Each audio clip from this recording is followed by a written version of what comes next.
વાવ થરાદમાં કેનાલમાં ગાબડું પડવાનો સિલસિલો યથાવત છે।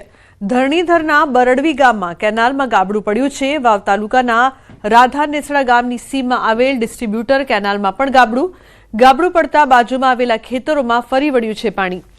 તો રવિ પાકમાં પાણી ફરી વળતા વ્યાપક નુકસાન થયું છે।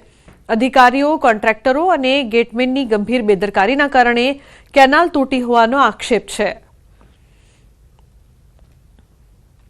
શિયાળુ પાકમાં જીરું અને રાયડાનો વાવેતર કરેલો હતો, જેમાંથી ભારે નુકસાન થયું છે અને વર્ષો આ કેનાલમાં વધારે પાણી છોડવામાં આવે છે અને આ કેનાલ ફૂટી જાય છે।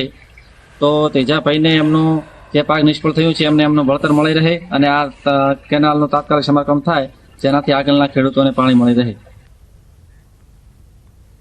સુરતના કતારગામમાં ઠાકોર સમાજનું સંમેલન યોજાયું, જેમાં બનાસકાંઠાના સાંસદ ગેનીબેન ઠાકોર ઉપસ્થિત રહ્યા હતા। આ પ્રસંગે તેઓએ એસઆઈઆરની કામગીરીને લઈને ઠાકોર સમાજને કરી અપીલ, પોતાના નામ નોંધણીની પ્રક્રિયા ઝડપથી પૂર્ણ કરવા અપીલ કરી હતી। આ સાથે ડાયમંડ ઉદ્યોગમાં ચાલી રહેલી મંદીને લઈને રત્ન કલાકારના પરિવારજનોને પણ પડી રહેલી અસરની પણ સરકાર સમક્ષ રજૂઆત કરવા જણાવ્યું હતું। આ ઉપરાંત તેઓએ તમામ સમાજની સેવા કરી આગળ વધવા અપીલ કરી હતી। कोई व्यक्ति ने के कोई समाज ने किंडाखोरी पूर्वक तमे क्यारे कोईने टार्गेट न बनावो, ए ज तमारो साचो राजधर्म कहेवाय। अने ए राजधर्म निभाववा माटेना अनेक वखत प्रयत्नो कर्या छे। अमारी जाते अमारे प्रमाणपत्र न आपवा पड़े, प्रमाणपत्र तमे बधा लोको आपता हो छो अने एटले तमे आजे एकताना दर्शन करावो छो। રાજકોટમાં માતા પિતા માટે લાલબત્તી સમાન કિસ્સો। ધોરણ 9માં અભ્યાસ કરતી બાળકી પર સ્કૂલ વાનમાં ચાલકે આચર્યું દુષ્કર્મ। માલવ્યનગર પોલીસે 35 વર્ષીય રમેશ ખરા નામના સ્કૂલ વાન ચાલકની ધરપકડ કરી છે। 14 વર્ષીય સગીરા વર્ષથી આરોપીની સ્કૂલ વાનમાં જતી હતી। પોલીસે દુષ્કર્મ, પોક્સો, છેડતી સહિતના કલમ હેઠળ ફરિયાદ નોંધી છે। ફોન નંબર મેળવીને સગીરા સાથે વોટ્સએપમાં વાતચીત પણ કરતો હતો। 2 દિવસ પૂર્વે અમીન માર્ગ નજીક અવાવરો વિસ્તારમાં લઈ જઈને દુષ્કર્મ આચર્યું હતું। રમેશ ખરાની પોલીસે ધરપકડ કરી છે। તો ધોરણ 9માં અભ્યાસ કરતી બાળકી સાથે દુષ્કર્મની જે ઘટના સામે આવી છે, સ્કૂલ વાન ચાલકે દુષ્કર્મ કર્યું છે। અંકિત જોડાયા છે લાઈવ વધુ માહિતી આપવા માટે, તેમની પાસેથી વધુ માહિતી લઈએ। અંકિત, ખૂબ જ કહી શકાય કે શરમજનક આ ઘટના છે। સ્કૂલ વાન ચાલક છે તેણે દુષ્કર્મ આચર્યું, શું વધુ માહિતી છે? खास करके बात કરવામાં આવે તો રાજકોટ શહેરમાં અભ્યાસ કરતા જે તમામ જે વિદ્યાર્થી તેમજ વિદ્યાર્થીનીઓ છે તેમના માતા પિતા માટે આ લાલબત્તી સમાન કિસ્સો છે તે પ્રકાશમાં આવ્યો છે। રાજકોટ શહેરના માલવ્યનગર પોલીસ સ્ટેશન ખાતે ગઈકાલે જે 14 વર્ષીય જે ભોગ બનનાર છે તેમની 45 વર્ષીય જે માતા છે તેમના દ્વારા આ જે રમેશ ખરા નામનો જે વાન ચાલક છે તેના વિરુદ્ધ પોલીસ ફરિયાદ છે તે નોંધાવવામાં આવી છે। આ પોલીસ ફરિયાદ છે તે બીએનએસની કલમ 75(2 એટલે કે છેડતીની કલમ, સાથોસાથ વાત કરવામાં આવે તો 64/1 અને 65/1 એટલે કે દુષ્કર્મની કલમ, તેમજ 351/3 એટલે કે જાનથી મારી નાખવાની ધમકી આપવાની કલમ હેઠળ છે તે ગુનો નોંધવામાં આવ્યો છે। સાથોસાથ પોક્સો એક્ટની કલમ 4 અને 8 મુજબ છે તે ગુનો નોંધવામાં આવ્યો છે। આ બાળકી સાથે એક દિવસ નહીં પરંતુ 2 દિવસ સુધી આ જે નરાધમ છે તેને બદકામ કરવાનો પ્રયત્ન છે તેમજ બદકામ કર્યું હોવાની વાત છે તે સામે આવી છે। ગત 17 જાન્યુઆરી 2026ના રોજ બપોરના 1 વાગ્યા આસપાસ તેમજ 19 જાન્યુઆરી 2026ના રોજ સાંજના 5:30 વાગ્યા આસપાસ આ જે નરાધમ છે તેના માસૂમ બાળકીને પોતાની હેવાનિયતનો શિકાર બનાવ્યો હોવાની ઘટના છે તે સામે આવી છે। બિલકુલ, આભાર સમગ્ર માહિતી બદલ। તો રાજકોટના ઇન્કમટેક્સ વિભાગે માર્ચ એન્ડિંગ પૂર્વે જ સર્વેની કામગીરી શરૂ કરી છે। શહેરના કાલાવડ રોડ પર આવેલા પ્રયોશા જ્વેલર્સમાં 8 અધિકારીઓની ટીમ દ્વારા સર્વેની કામગીરી હાથ ધરવામાં આવી છે। આ કામગીરી દરમિયાન બિનહિસાબી વ્યવહારો અંગે તપાસ કરવામાં આવી હતી। જો કે બિનહિસાબી વ્યવહારો મળ્યા છે કે કેમ તે બાબતે હજુ સુધી કોઈ સત્તાવાર માહિતી સામે નથી આવી। ફરી એકવાર સાયબર સેન્ટર ઓફ એક્સેલન્સ દ્વારા ઝડપી પડાયું છે મોટું સાયબર ફ્રોડ। સુરતના 9 આરોપીઓની ધરપકડ કરાઈ છે। મુખ્ય આરોપી અબ્દુલ રબ કાદિર ચામડિયા છે. તમામ 9 આરોપીઓ અલગ અલગ 9 જેટલી ખોટી પેઢીઓ જેવી કે AR marketing, gulf tourism private limited, Visat engineering, Rajvi scrap trading, digital mobile trading, AJ shoes cross road trading, diamond water evergreen trade group નામની ખોટી બનાવેલી પેઢીઓમાં નાણાં મોકલતા હતા. આ તમામ સેલ કંપનીઓના આધારે સાયબર ક્રિમિનલ દ્વારા ઇન્ટરનેટના માધ્યમથી SMS, WhatsApp, ટેલિગ્રામ દ્વારા ખોટી ઓળખ ઊભી કરીને અલગ અલગ પ્રકારની વધુ રૂપિયા કમાવાની લાલચ આપીને છેતરપિંડી આચરતા હતા.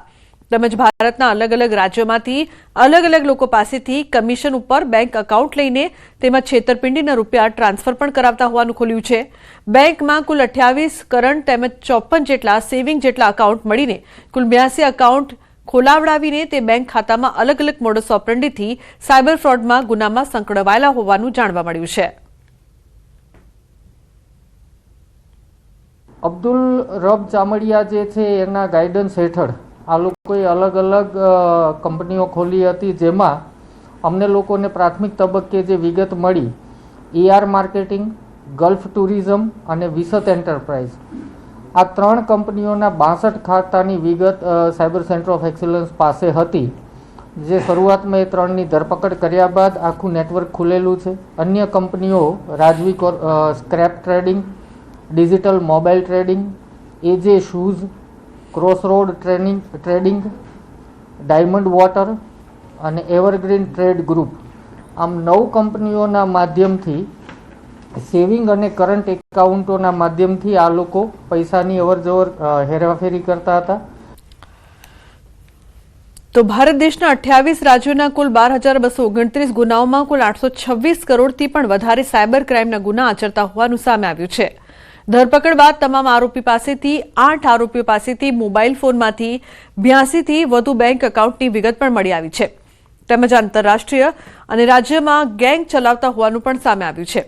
આ તમામ આરોપી પૂર્વ આયોજિત ગુનાહિત કાવતરું રચીને આર્થિક રીતે સદ્ધર થવા માટે પોતાની સ્વચ્છ છબી ઊભી કરીને વ્યક્તિઓને લોભ લાલચ આપીને છેતરપિંડી આચરતા હતા. આ ઉપરાંત આરોપી પોતાના મળતિયાના એકાઉન્ટમાં સાયબર ફ્રોડના નાણાં જમા કરાવીને બેંક એકાઉન્ટ ટ્રાન્સપોર્ટ કરીને વિડ્રો કરાવીને જુદી જુદી રકમના કમિશનો મેળવતા હોવાનું પણ સામે આવ્યું. જે અંતર્ગત પોલીસ દ્વારા બેંક એકાઉન્ટની વિગતો ચેક કરતા અંદાજે 826 કરોડની સાયબર ઠગાઈની અરજીઓ દ્વારા જાણકારી પ્રાપ્ત થઈ છે. ફક્ત ગુજરાતમાં જ 91 સાયબર ફ્રોડના ગુના નોંધાયેલા હોવાની હકીકતો પ્રાપ્ત થઈ છે.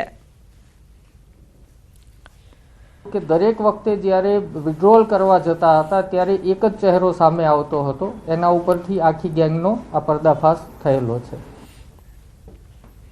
અમદાવાદના વાડજ વિસ્તારમાં NDPS કેસ ફસાવવાની સાજિશનો ખુલાસો માહિતી આપનાર શખ્સે જાતે ફોન કરીને ઇકો ગાડીમાં શંકાસ્પદ વસ્તુ હોવાની જાણ કરી હતી.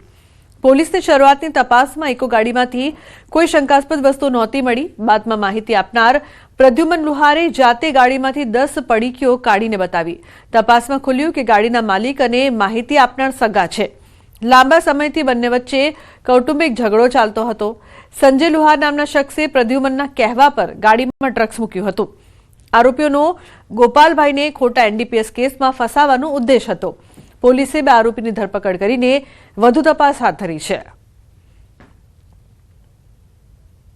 આજે માહિતી આપનાર છે તેઓનો મિત્ર છે સંજય ઉર્ફે ડીડીઓ દેવરાજભાઈ લોહાર. એના મારફતે આ ઇકો ગાડીમાં આ શંકાસ્પદ પડીકીઓ પ્લાન્ટ કરવામાં આવી હતી અને FSL રિપોર્ટમાં એ પડીકીઓમાં રહેલો શંકાસ્પદ જથ્થો હતો જે પાવડરનો એ આલ્પ્રાઝોલમ નામનો NDPS કાયદામાં પ્રતિબંધિત ડ્રગ્સનો જથ્થો મળી આવ્યો હતો એવું FSLમાંથી આપને રિપોર્ટ મળ્યો. અમદાવાદમાં જર્જરિત ટાંકી તોડી પડાઈ છે. સારંગપુર ખાતે જર્જરિત તોડી પડાઈ. ગત મોડી રાત્રે ટાંકી ઉતારી લેવાઈ. અગાઉ ટાંકી પર JCB ચડ્યું હોવાનો વાયરલ થયો હતો વિડીયો. તો ગત મોડી રાત્રે આ જર્જરિત ટાંકી છે તે તોડી પાડવામાં આવી છે. ઉલ્લેખનીય છે કે થોડાક સમય પહેલા JCB ચડ્યું હોય તેવો વિડીયો પણ વાયરલ થયો હતો. તો સારંગપુર ખાતે જર્જરિત ટાંકી તોડી પડાઈ છે. પ્રણવ જોડાયા છે વધુ માહિતી આપવા માટે. પ્રણવ, શું વધુ વિગત સમગ્ર મામલે? ચોક્કસ, મહાનગરપાલિકા તરફથી બનાવેલી આજે 70 વર્ષ જૂની ટાંકી છે તેને હાલ મહાનગરપાલિકા તરફથી ઉતારી લેવામાં આવી છે. ખાસ કરીને આ જે ટાંકી છે તે આસપાસના જે વિસ્તારો છે તેને પાણી પ્રોવાઈડ કરતી હતી, પરંતુ 70 વર્ષ પહેલા બનેલી આ ટાંકી છે અને તેના જ કારણે તે જર્જરિત થઈ હતી અને જોખમી બની હતી. અને તેના જ કારણે મહાનગરપાલિકાએ નિર્ણય લીધો હતો કે આ સમગ્ર ટાંકી છે તેને ઉતારી લેવામાં આવે, તેના સ્થાને અહીંયા અન્ય નવી જે ટાંકી છે તેનું નિર્માણ કરવામાં આવે. તેને લઈને જ આ ટાંકી છે તે દૂર કરવામાં આવી છે અને છેલ્લા ઘણા સમયથી તેનું કામ પણ ચાલી રહ્યું હતું. એક સમયે એવો પણ સોશિયલ મીડિયામાં વિડીયો વાયરલ થયો હતો જેની અંદર ટાંકીની ઉપર ચડીને જેસીબીના માધ્યમથી તેને તોડવામાં આવી રહી હતી, પરંતુ ત્યારબાદ જે કહી શકાય કે જે નીચલો ભાગ હતો ટાંકીનો તેને હાલ ગત મોડી રાતે સંપૂર્ણ રીતે જમીનદોસ્ત કરી દેવામાં આવ્યો છે. તેનો વિડીયો પણ સોશિયલ મીડિયામાં જે વાયરલ થયો છે તેની અંદર માત્ર એક તારના પત્તાની જેમ આખી જે ટાંકી છે તે મિનિટો અને સેકન્ડોની અંદર આખી ધરાશાય થઈ જાય છે. તેને સંપૂર્ણ રીતે દૂર કરવાની કામગીરી મહાનગરપાલિકા દ્વારા કોન્ટ્રાક્ટર આપવામાં તો એજન્સી. બિલકુલ, આભાર.